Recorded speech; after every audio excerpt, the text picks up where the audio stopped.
Yo guys, ngayon mag-i-install tayo ng SYS clutch kit para sa Fury 125. So ito, motor ng kaibigan ko. Motor ni Brian. So ngayon guys, nakabili na tayo ng SYS clutch kit from Malaysia. Made by syscast.com.malaysia. So ito siya guys, itong SYS Racing Hand Clutch Set for Modena Skris and Kawasaki Kaze. Yan, Modena Skris, same lang to sa Fury at saka Kawasaki Kaze.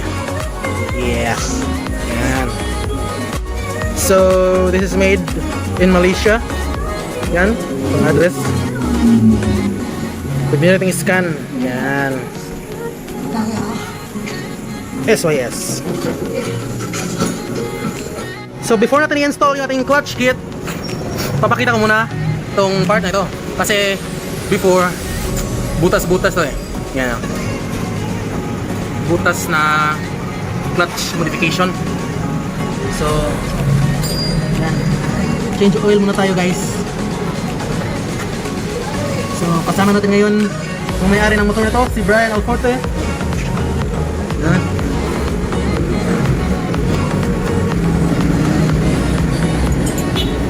Change oil. So mamaya tatanggalin natin ito lahat. So guys, so ito natin mga bolts dito.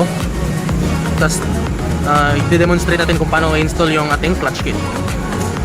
So ngayon guys, meron na tayong nabiling gasket. Yan, gasket, clutch gasket. Ito, yung kanyang push rod ilalim. Yan. Ito yung tutulak sa ating clutch housing. Diyan, ilalapat natin dyan yung ito, nasa ba yan? Ito. Yan, ito. Yung flat, may flat na part. Ilalapat dyan sa may bearing ng clutch housing. Ito, yung lock sa mismong doon sa butas, yung parang sa oil indicator, yung level indicator, yung kasamang washer. May siyang lever, clutch lever, mayroong holder, may spring para sa yung para dito sa rod, yung cable, mayroong clutch holder, and may adjuster para sa cable. So complete ito dito. At saka ito yung ating clutch housing, clutch case. Yan, nirepaint na to kasi silver to. Kasi pag silver, hindi babagay sa black na motor ng kaibigan natin guys. So, dito, yung oil seal para sa kickstart. Ito, sa original na crankcase, may glass dito, di ba? Makikita natin yung oil. Dito, wala. So, lalagyan natin to ng bolt.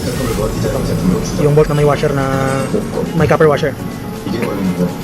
Ito, yung butas niya dito, same lang din ng thread na sa original natin. Yung dito tatlong butas. Yung nga lang, yung sa original lang dito. Ito siya, nasa parang ibang angle. Dito ipapasok natin yung rod. Ito yung sa ilalim. Yan. Dito yung flat na black na parang small na rod. Yung pinakita ko na. Diyan natin yung sasalpak. So, okay. So dito, ipakita natin yung mechanism ng clutch. Yan. Yan. Sa part na ganito, flat ko siya. So, naka-engage yung clutch. Pag naka-clutch tayo, ganyan, itutulak na yung housing. So, mag-disengage yung springs. Pag binitaw mo yung clutch, yan. Pagkagat yung line. Simple lang. Madali lang itong i-install guys. Dito yung ipasok ko.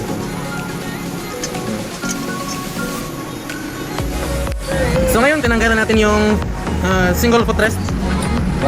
So ito 8mm na wrench, swak sa stock na bolt.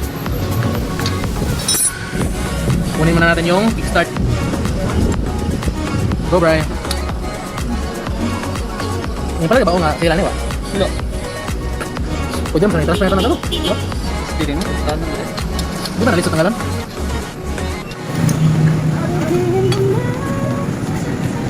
Wash a shout kay Boss Marvin. Boss! Anong masasabi natin ngayon, boss, sa ating conversion? Camel. Sabi niya, 150. Naging 250. Reklamo tayo, boss?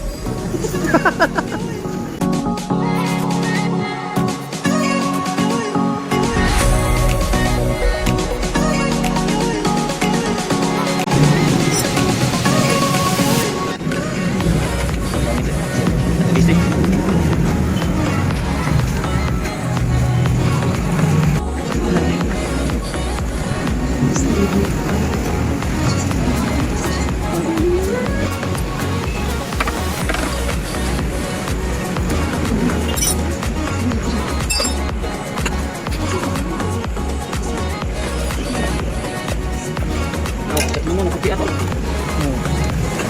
So guys, explain ko sa inyo kung bakit napakawalang kwenta talaga ng conversion na butas-butas ka lang, guys. Oh, few months lang itong pinalitan. Malapit na namang maputol, guys. Kaya delikado. Sobrang delikado pag long ride. Ayan. Ito yung retainer. Wala na ba tunga? Ano? Kasi ibitin lang.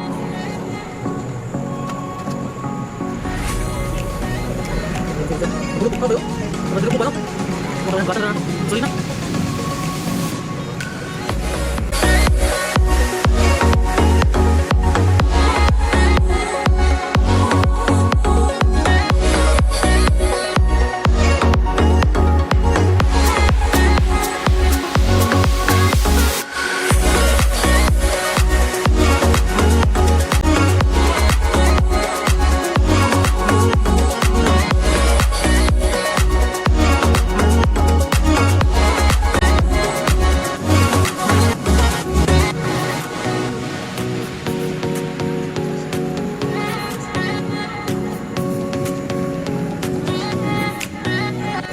So ito nga pala, guys, kasi na-convert na to dati yung butas clutch housing na paraan.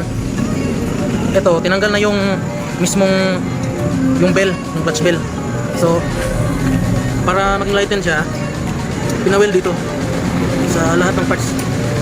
Ito na lang yung natira, tsaka sa likod.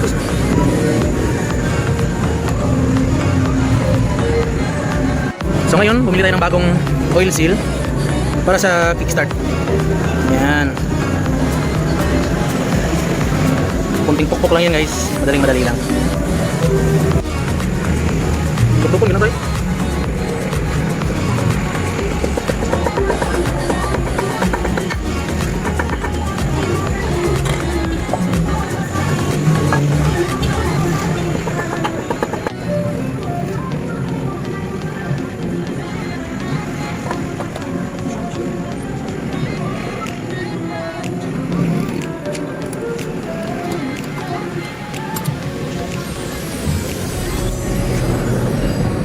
Guys, lumapat na yung ating push rod.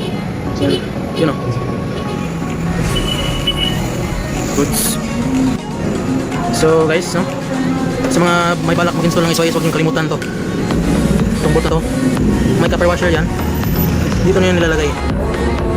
Paalala lang, huwag niyo nilalagay itong bolt dito na walang copper washer. Kasi mag-leak yung oil niyo dyan. Tandaan niyo yan palagi. Ito. May copper washer.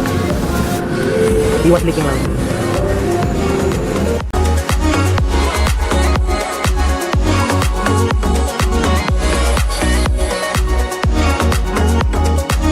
Ngayon, guys, wash out finger. All black kami dito, guys. Motor namin all black. Ha? Ayun, ilalagay natin yung bolt dito sa may butas para sa luma kasi. Sa original may glass. Dito wala. Kaya lalagyan natin ng bolt na may copper washer. 5mm bolt na may copper washer. Slang tayo, slang. Yan. Busa mo, ha? Busa mo. Tao time. Sana all.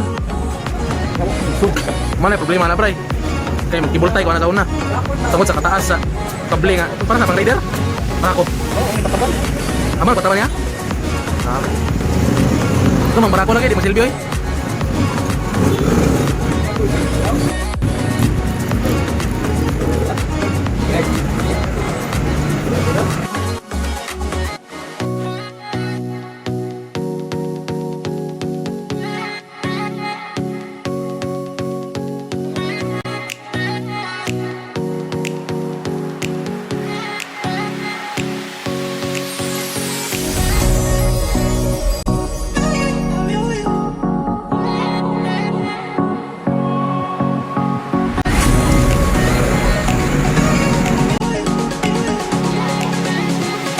So ito na siya guys. Tapos na natin i-install yung clutch kit.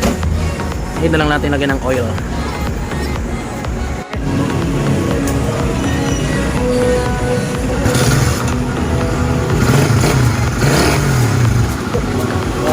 Tanggalak sa linter gamay eh. So guys, tapos na ang install ng ating SYS clutch kit for Fury 125. Yes! Kumisita rin. Hi boss! Boss RJ. Itong Black FI. Exxon sa kapamping na uplok.